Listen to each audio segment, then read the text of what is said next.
traveling, right? For the most part, in a given portion of the heart. Yes? We broke it down to quadrants.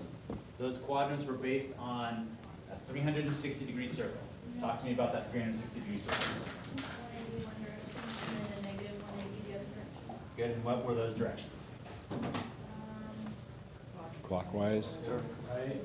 Where's Clockwise, our bottom. degrees? Right. 0 is horizontal. Yep. You guys have got to get your left and right straight. Left, left, lower, left, lower. Left. 0 is down here? No. Split the circle horizontally in half, Okay. and a patient's left side, 0 is 0. there. 90 strictly down. 180 is there, and negative 90. No, that's negative 170, or positive Oh, 179. with a line is 180, right? Negative 179. Do we agree Yep. with this? Okay, and then we were breaking up the axis into these 4 quadrants, which, what are the names of these quadrants? Normal, right, left, extreme right. Normal where's is bottom normal? right. Normal, bottom left. bottom. Bottom left is normal. Do I need to put labels on this? 1 to 90. Is that helpful for you? Dustin's having a hard time with this. 0 to 90. That's even a better way, right? Because then you're not using left and right. Is what? 90 to 180 is right. It's right.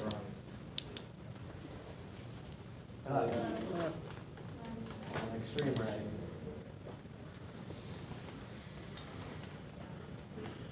Right? And he has a lot of lines. We good on this? Good? And what leads are we looking at to initiate our identification of quadrants? Lead 1 and AVF. What's the biphasic of lead 1? What is the biphasic line of lead 1? No, Yeah, the AVF line, right? So we have lead 1 right here, right? We have AVF hanging out down here. The line that is created by the AVF lead is biphasic to lead 1. yes. Does that make sense? So all electrical activity that is traveling to the left of AVF makes lead 1 what? Positive. Positive. And everything that's traveling on the right-hand side of AVF is what? Negative. Negative. So lead 1 is positive up here. Lead 1 is positive down here. Or 0 to 90. It's negative over here and negative up here. Do we agree? Yes. And the biphasic for AVF is? 0 to 180. Good. Okay, so everything that is south of lead 1 is positive for AVF. Do we agree? Yes. So AVF is positive here. AVF is positive there. And everything north of lead 1 would cause AVF to be negative. Do we agree with that? Yes. Fantastic. So AVF is negative here. AVF is negative over there, which means we now have a genetics table that we're just figuring out the offspring created by leads 1 and AVF. Aww. Yes? Yes. How do we determine if a lead is positive or negative? The majority of electrical activity. Ellie? When you're looking Or at, S. wait, did you just ask a question? I did, but you can ask a question in place. That's fine. Go on. So for looking at leads 1 and AVF, that's your only way to determine a specific axis for overall heart connection?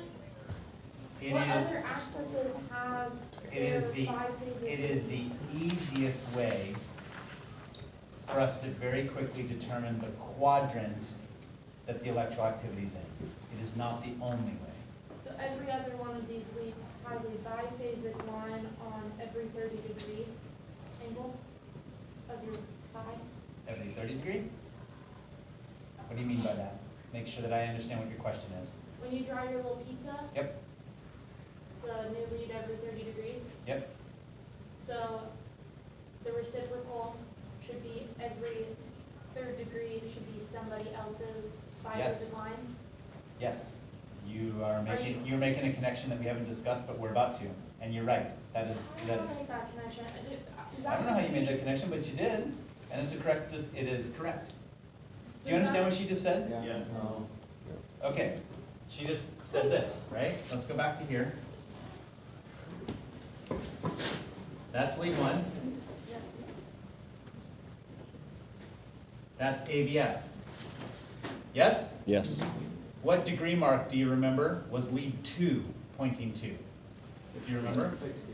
Yeah, lead two pointed at 60, and its anti-lead two was what?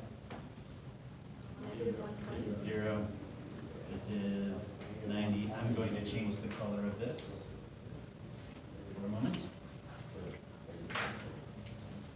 So lead two is at 60 and what? Negative 120. A negative 120. What was We put AVL 2 at? on there. What was AVL at? And this is lead two. That is lead two. What was AVL at? Anyone remember? Negative 30. Negative 30. Negative 30 and 150. So negative 30, negative 30, and 150, and this was AVL. And look at that. Do we agree with that? They're biphasic to each other. Well, look at this. How many degrees are between 60 and negative 30? 90. That means the biphasic to lead 2 is what? AVL. AVL. It's a perfect biphasic process. Hey, while I'm at it, just for fun, somebody tell me what lead 3 was at.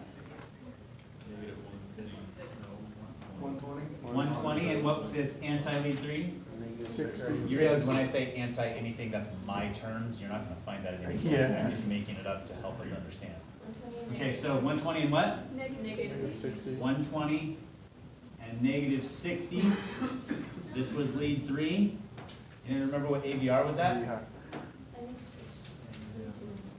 90 degrees from that? Yeah. What was it at? Negative 1. Negative 150, and its anti was 30. 30, 3. And hey, what is 90 degrees off of 120? There's 30. There's 60. Oh, what did we just find out? AVR is biphasic to lead 3. Will you So not label only AVR? are the leads all 30 degrees off each other as they go around this pie, but every single lead has a biphasic lead. So I'm looking at a 12 lead, and on my 12 lead, I notice that this is what lead 3 looks like. That's what lead 3 looks like. Take a wild guess at what AVR is going to look like. Wait, why are you looking at a 12 lead? That's only a quick 6. Which comes on a 12 lead. Doesn't matter if you look at the quick 6 or the 12 lead, it's the same thing. The 12 lead has those 6 leads as the first leads. I want you to get familiar with 12 leads. The quick 6 would be just fine. You can still find this one a quick 6 also. But none of those are B leads. Correct. That is correct. We haven't discussed the B lead axis yet. We're in one plane of the heart right now. This is the vertical axis. This is the vertical axis. We haven't discussed the other axis yet. So you said What was lead your 3 looks question? like Here's my that. question. This is lead 3. That's what you see as lead 3. You have not looked at anything else. In fact, you're looking dynamically at lead 3. Meaning you're looking at the monitor and lead 3 is pumping along, so you're not even looking at a 12 lead right now. What do you absolutely know AVR is going to look like? Negative to What is AVR going to look like? short of biphasic. What is it? It's going to be a biphasic. And give me more information. Uh, This is what lead 3 looks like. Yeah. That's lead 3's It means QRS. What is everything AVR's else QRS going to look like? Be equally biphasic. And? Both positive and negative. And? Shorter. And as small as possible. That's right. AVR is going to either look like this, or it's going to look like this. We're not 100% positive as to that just yet, but you actually will know that, but it doesn't really matter. It is going to be small and biphasic. You know that just by looking at lead 3. You understand that? What is AVL going to look like? You haven't seen AVL. What's AVL going to look like? AVL is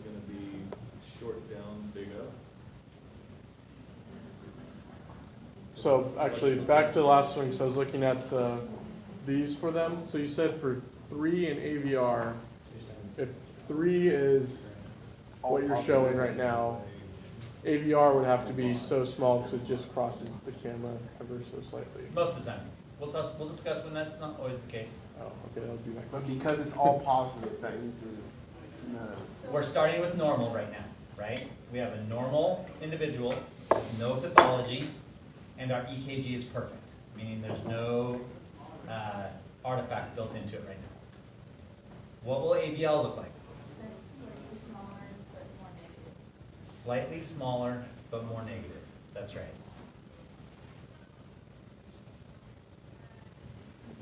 Because look where it's at.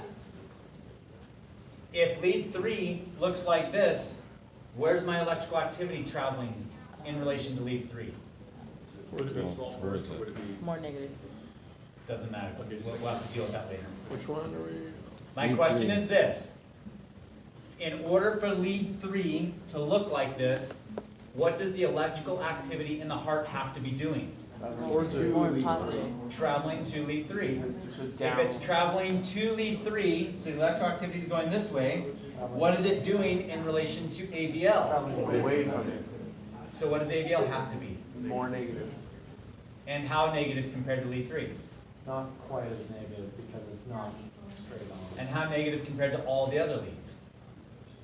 More negative. More negative than all. Well, could it be It's my even next more time. negative than 3? You just don't know exactly. Can't be Well, more lead 3 negative doesn't have than- any negativity to it right here in my Oh, drawing. that's true, never mind. So absolutely, it's No, gonna be no. more negative than lead 3. What was the question? Do you understand I- what we just said, what we just did? Was that a question, Cody? No, I thought you were asking a question and I was saying what was the question.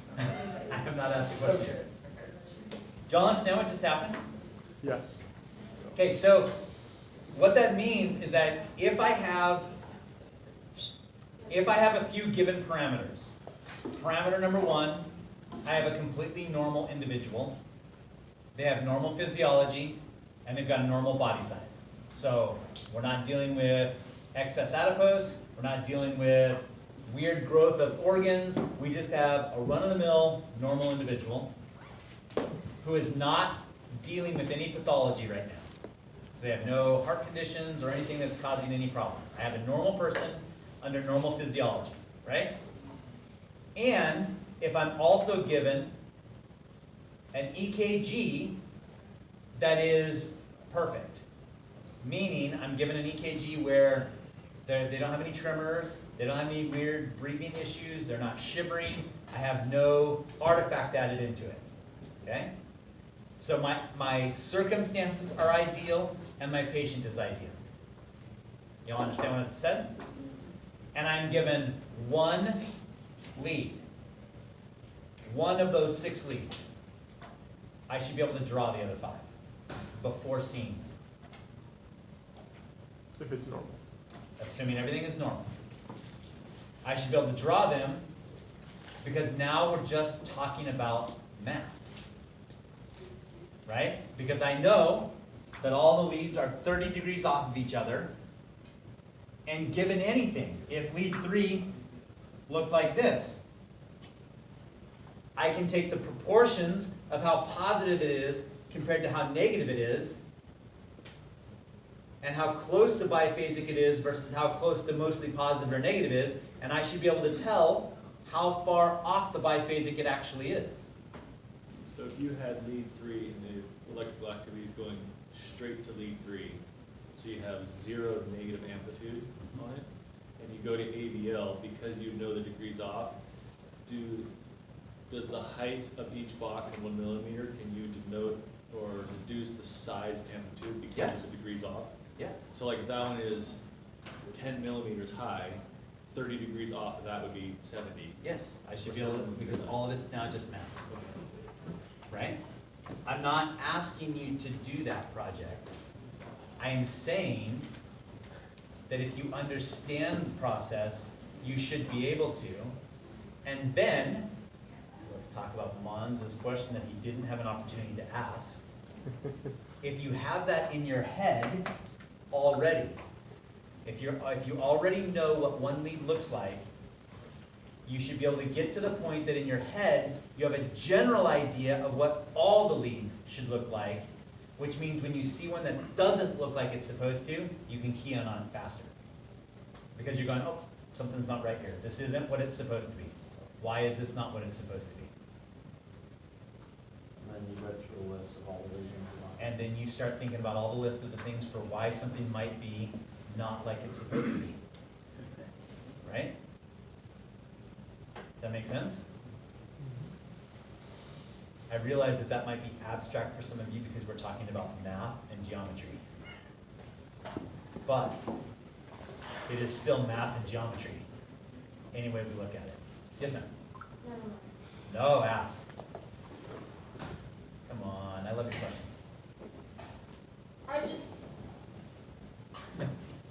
I disagree. With what? I don't think you can do it with the one lead because you have impedance and you said that voltage is dependent on your human. It So is. you can't look at that lead and say that I can draw you an image of the rest of your 12 lead because its voltage is going to be dependent on that human.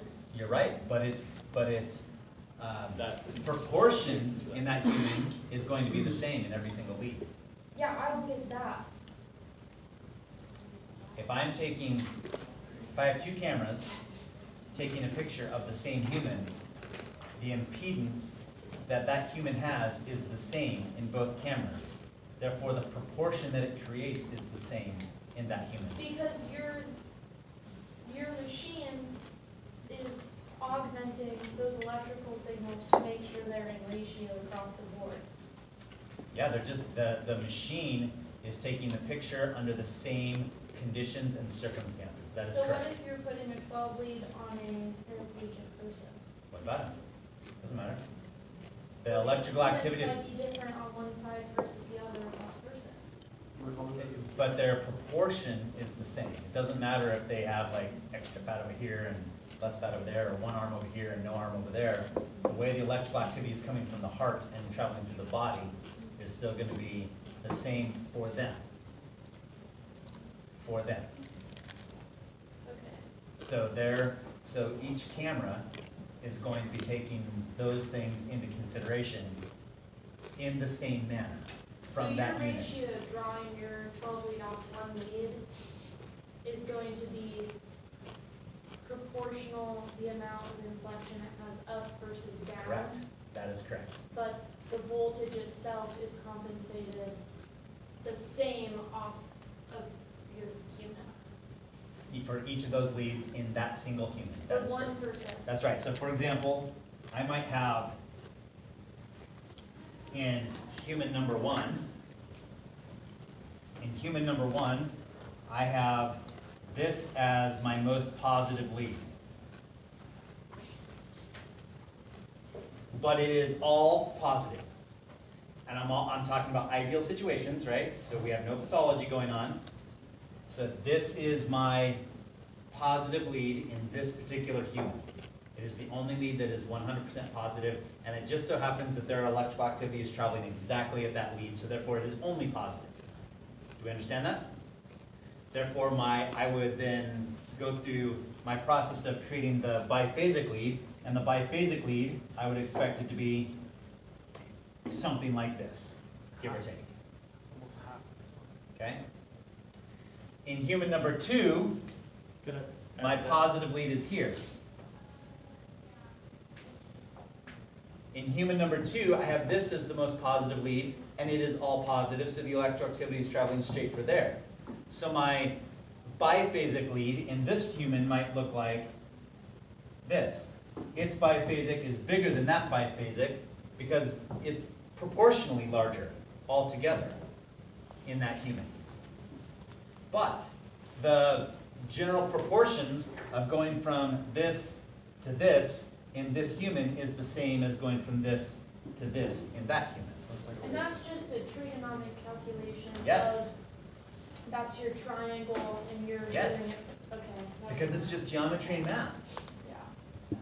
So does the amplitude of any one deflection, so if you've got your deflection into where your amplitude in lead 3 is for easy numbers, 10 millimeters, will you have, at AVL, would you have 3 and then 7 in terms of your amplitude? So you'd have 3 positive and 7 negative to equal out that 10? Yeah, I'm not doing my math in my head, but yes, the I mean, proportion is But there. so your biphasic line would be a 5 and 5. Yes, I'm understand just trying to that, get an idea of. that it's broken into thirds, right? So if AVF is completely positive and lead one is completely biphasic, this one is a third more positive than that, 2/3 less positive than this. Okay. This is 2/3 more positive than that, 1/3 less positive than this. Okay.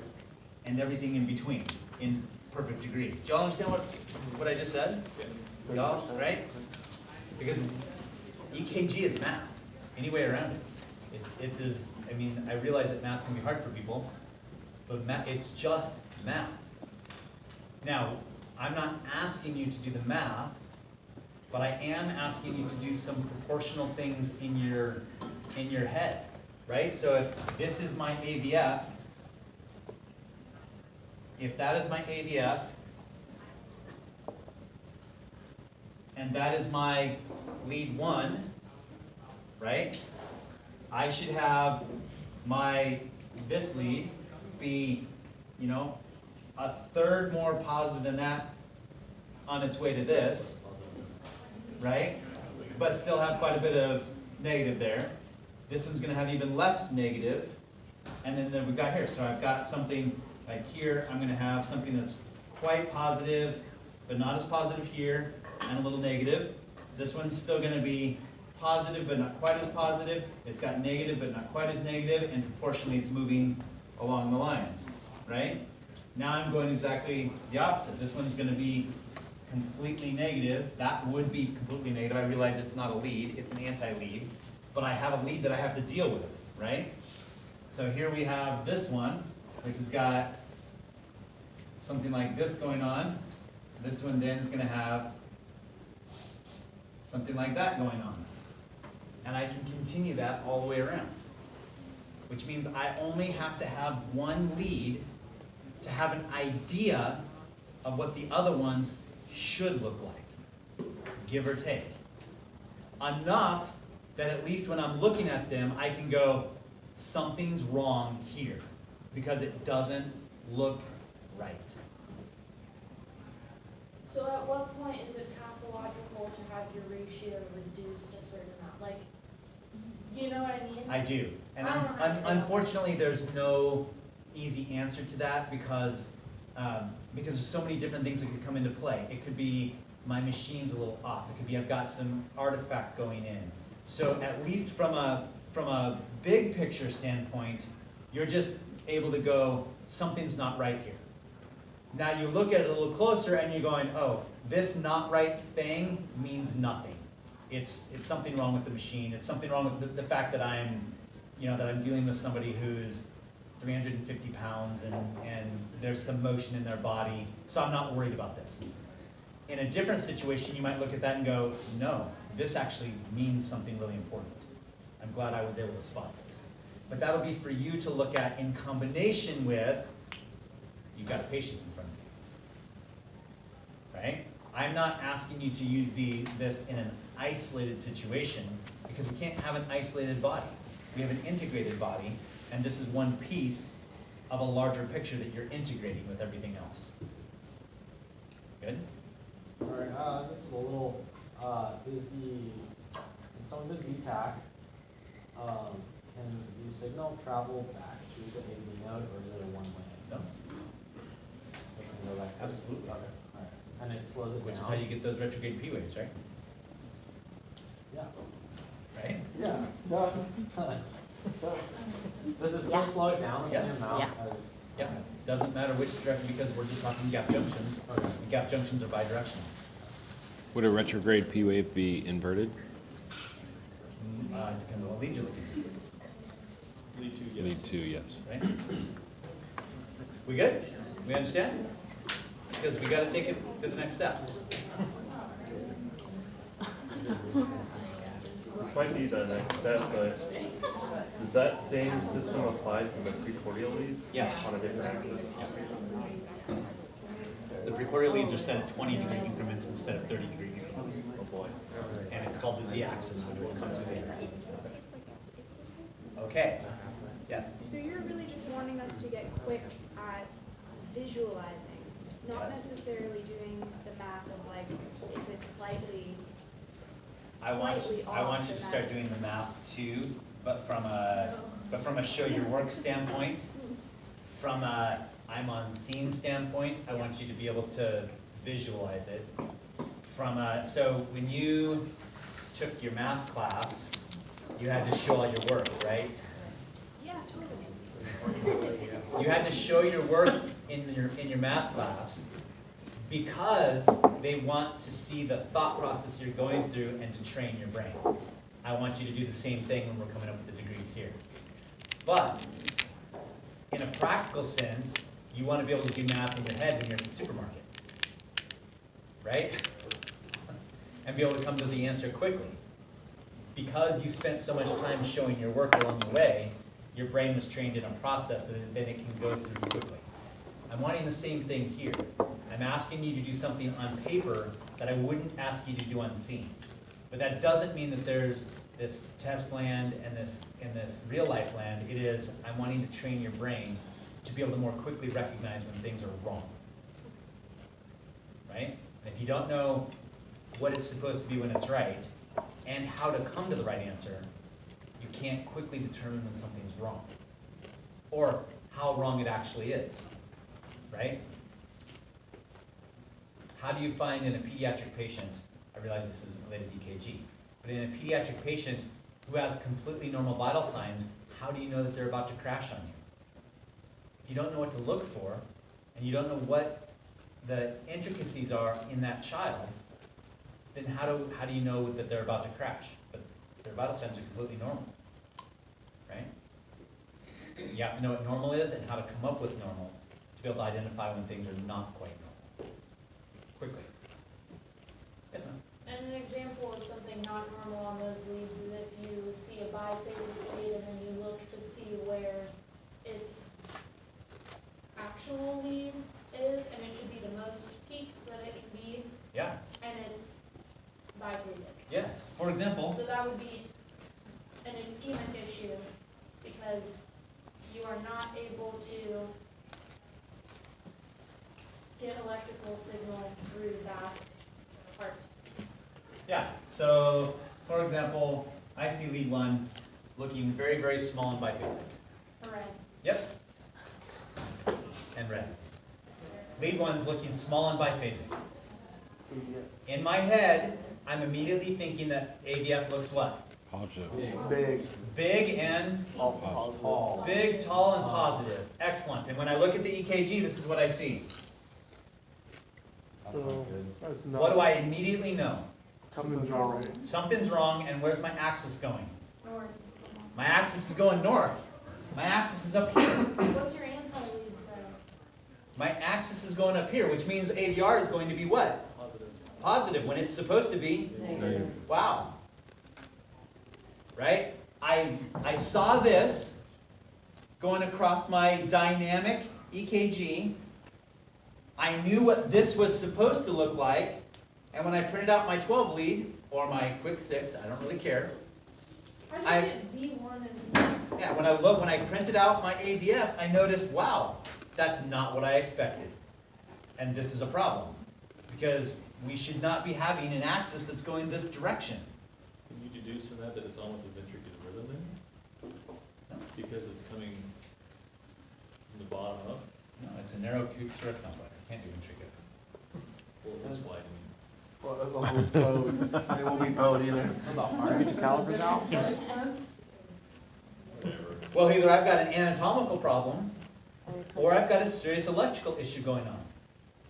Either I've got a lot of heart death happening from an MI, or I've got a conduction difference someplace, or something that's changed in my conduction process, right?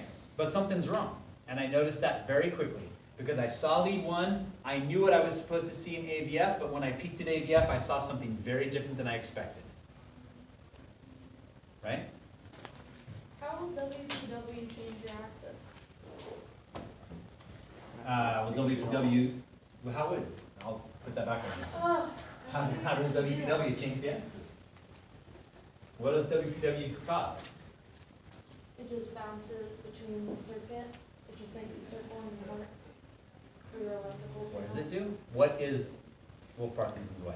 Isn't it You have a an different conduction additional pathway? pacemaker. Isn't No, it a you have different another- conduction pathway? Additional pathway around the outside. It's a different conduction pathway. Through the, it doesn't go through the AV or it's supposed to go on. And therefore it what? Shortens the PRI.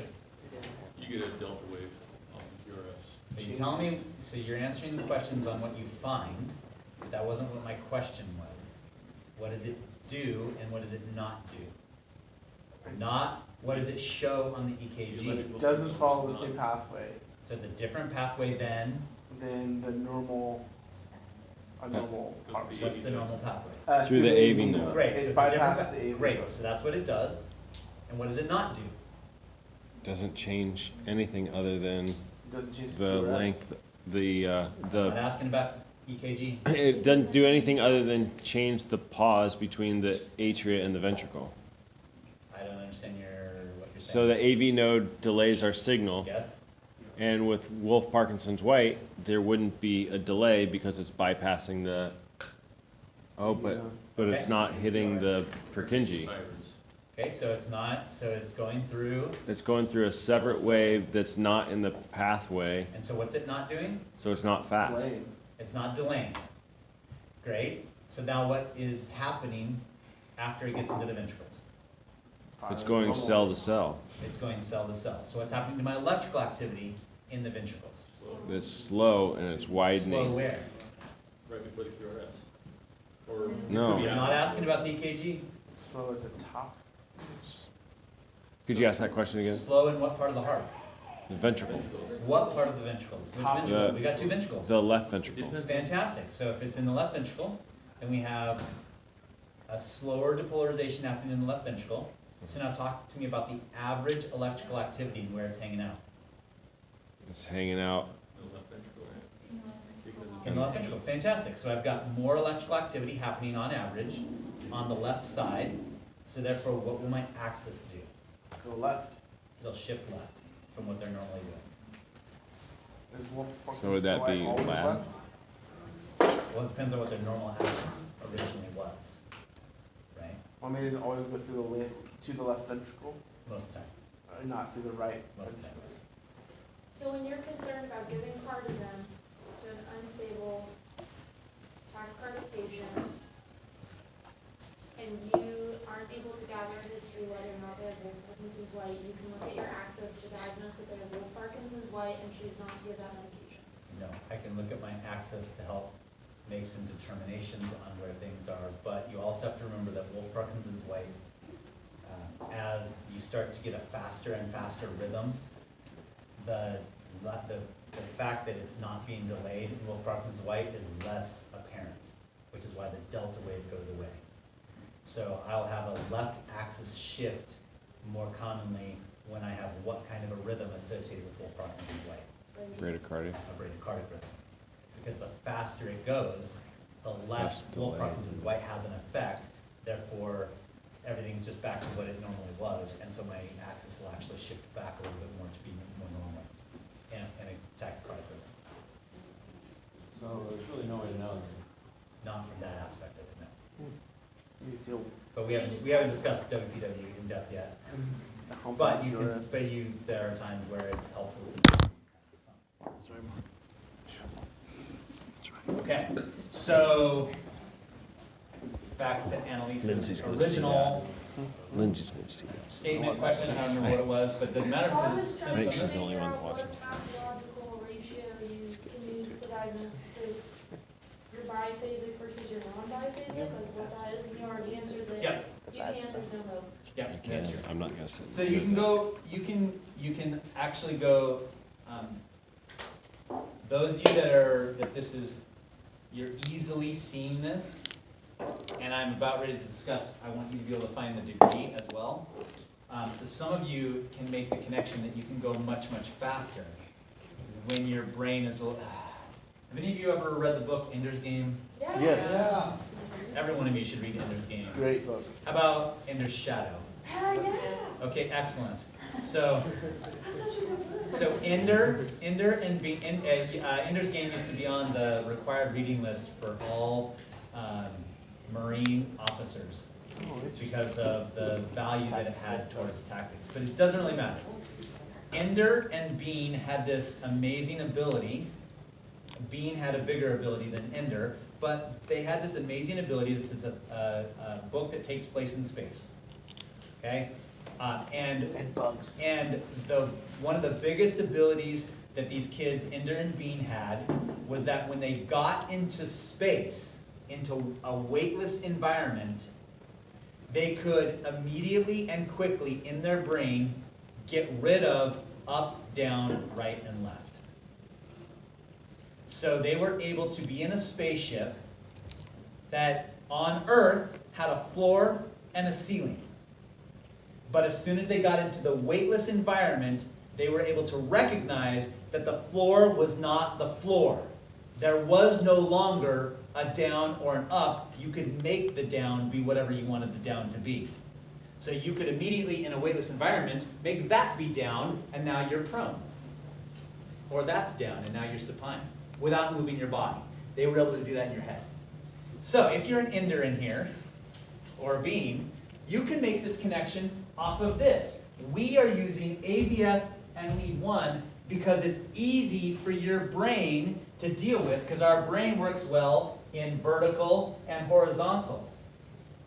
But you could just as easily use lead 2 and AVL. That splits the circle also in 2 halves and into quadrants. Yes? Or you could just as easily use lead 3 and AVR. I didn't write AVR up there.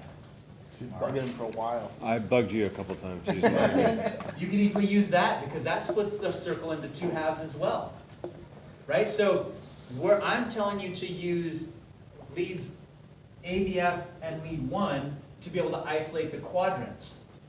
But you can isolate them even faster if you were using, say, lead 2 and AVL, right? Because lead 2 is positive here and here, and negative here and there, yes? So now, if your brain can handle it, you can be looking at all 6 leads at once and very, very quickly come within 15 degrees of what the actual axis is of the heart. Just like that.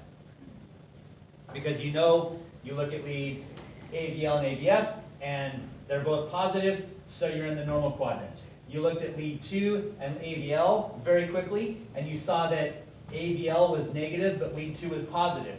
Whew, what does that mean? You're in that small. I'm in this small little area right there.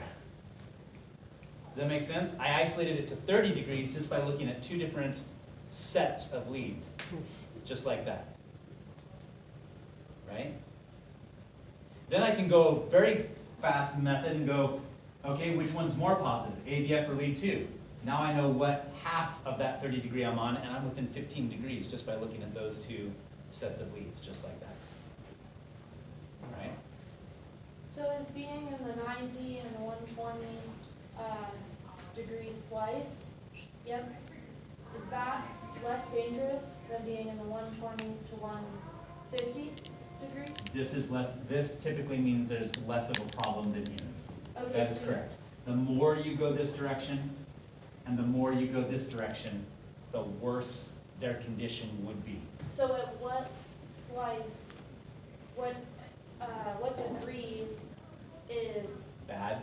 yeah, like Excellent. where do you? Probably mostly extreme. And thank you for getting us to the whole next topic. Okay, so now let's talk about, because we always know that normal has a little bit of play in it. So actually, what is normal? We don't call it the normal quadrant, we have to deal with that. But actually what is normal is anything from about 110, which we disregard. When I say we disregard it, there's nothing that we do to say if it's in that 90 to 110 range, it's good, 110 to 120 range, it's not good. but we would need to intellectually know that. And this right here, negative 130. So this, sorry, negative 30. This is actually all non-pathologic. Okay? The 110 version, there's no easy way to deal with that 10-degree difference there. Because it doesn't fit with any of the leads, so you just have to kind of know that. But this one is easy. And so we actually do have a name for that. So this right here, this 90-degree circle was what? What did we call that? Normal.